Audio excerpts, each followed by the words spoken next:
Hello everyone, my name is Aziro Bethel, and today I'm going to be talking about the AI mechanics of World War Z, pretty much how it works, how it impacts the game, and then how it becomes part of one of the more meaningful choices that the player has. So start with how it works, right? AI perception is going to be a big part of how this particular system works. That is specifically sight and sound. So sight is not literally what you see. In this particular case, we're looking at like a type of radius that like area around the AI that works as a threshold. Once that threshold is crossed by whatever it considers to be a perceivable object or actor in the game, in this particular case is going to be the player character, there's a line that's going to be drawn like this laser sight from the AI trying to make an unobstructed connection to the player. Looks like some of these zombies are on break over here. And so what happens is once you cross your threshold and that line is connected, unobstructed, like by any walls or columns or doors or anything like that, you are going to be considered perceived by the system, and then you are detected. Let's see if we can get that to happen here. So as you can see, like I'm crouching right now. Okay, somebody saw me.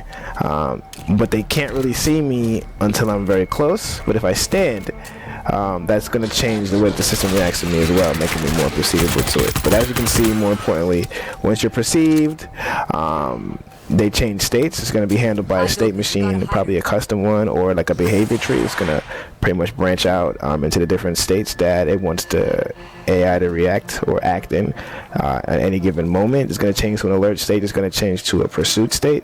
If you noticed also, like if you trigger one into an alert state and it's near others, they all tend to automatically be triggered into this alert state. And that's going to be because of an event trigger.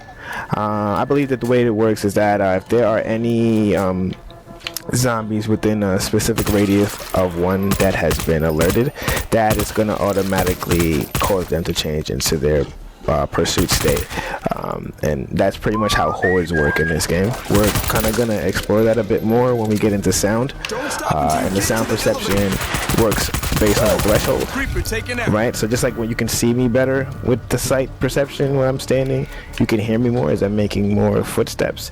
And you know, if I raise the volume to a high enough threshold, that's going to trigger the sound perception, which is going to trigger more zombies in a radius. And once they're triggered, which I'm going to do now with this gun, like I explained in horde mode before, one triggered zombie is going to trigger the zombies closest to it, and that's going to go on in a you know, like a domino effect. It's going to cause a horde, bringing every single zombie to you in a manner that makes it seem like they all heard you fire this gunshot off.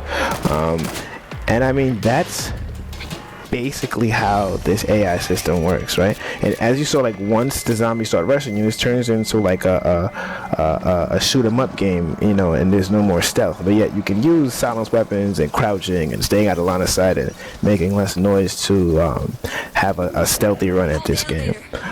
You know, but that's pretty much the entire system in a nutshell. And I just want to thank you guys for tuning in.